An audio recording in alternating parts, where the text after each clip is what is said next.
Part 49. Who the fuck did I marry?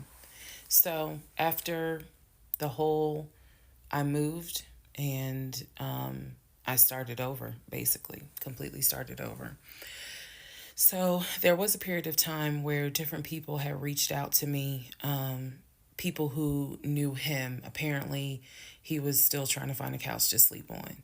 And so, one guy in particular had reached out to me because I guess Legion had asked him if he could come and stay with him and his family, because he was homeless and had nowhere to go. And so he had lied and told the guy, because again, he's a liar. So he had lied and told the guy that, I had kicked him out. We're divorced. I had taken all his money. And so that's why he's homeless. So the gentleman simply was reaching out to me on Facebook to confirm what is actually true. And he and I talked, because he ended up calling me. He and I talked for a while. Very respectful, really nice guy, very compassionate. And so I told him, I was like, I said, we are divorced. So I have nothing to do with him. I said, I wouldn't bring him in my house with my family if I were you. But that's just me. And so the guy was like, lady, he didn't say lady, but he was like, lady, you dodged a bullet. He was like, I know you may not see it now, my sister, but you dodged a bullet. You dodged a bullet big time. And so, just in talking to him, he was very encouraging. Like, it sounds like you got a good head on your shoulders. It sounds like you a good woman. And no, he was not flirting at all. He was like, it sounds like you a good woman. And I really hope this does not mess you up. Like, don't let him mess you up. Don't let him, like, diminish your shine kind of thing. And I appreciate that. I did. Because at that time, again, had moved into my new place. 2021 was the worst year I ever had. I'm not saying that so that 2024 can be like, hold my beer. But 2021 was a dark year. Started out married, end of the year divorce, end of the year with COVID and divorce. And that period of time, that August, September time, I felt like I was just walking around like a numb woman. I didn't know if I was coming or going. I didn't know what to do because I felt like I had just been through hell.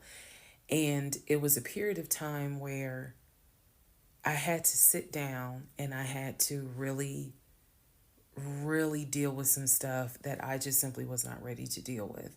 Things that I had to come to grips with that I really wasn't ready to come to grips with. So, fast forward all this time, get to December of 2021. Yes, this is where the story does end. Get to December of 2021. I am out sick with COVID. I'm not at work.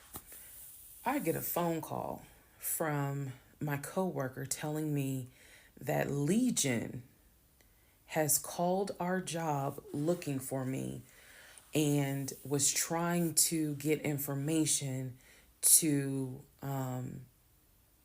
trying to get information on how to reach me. Yes, I had already changed my number. Again, I had already moved, but he knew where I worked. So apparently he had called trying to find me. And the person that answered the phone was like, we're not going to give you that information. So he said, well, can you ask her to give me a call? I'm just trying to get a hold of her so I can get my stuff. The stuff he's talking about are those tote bags from July. So he was calling. And it was a problem. He was trying to reach out to me on Facebook. He was trying to reach out to family members on Facebook, trying to get me to call him so that he could make arrangements to come get his stuff. The devil is a lie.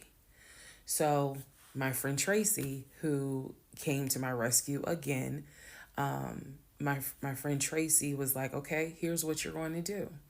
She said, you're going to send him a message and you are going to say these exact words. I sent him a text message. She said, and she told me, you're going to send a text message because it's going to be time stamped. And basically the text message says, I do not have your stuff. I did not have your stuff. I have nothing that belongs to you. If you continue to, you are disrupting the work of my job by calling and asking for me. We have no contact with each other. I will send you a copy of the divorce decree that shows whatever is in your possession you own and whatever is in my possession I own. If you contact me directly or indirectly ever again, I will get a restraining order on you. Now, for those of you who are watching this in 2024, and you're probably like, wow, she's dramatic. Please understand that what I just said, I meant. I mean that. If you ever try to contact me directly or indirectly, I will get a restraining order. I have it in writing. I've always had it in writing. And if I need to rewrite it again in 2024, I will, because the boundaries still stand. And that, ladies and gentlemen, is the last time I had any contact whatsoever with my pathologically lying ex-husband.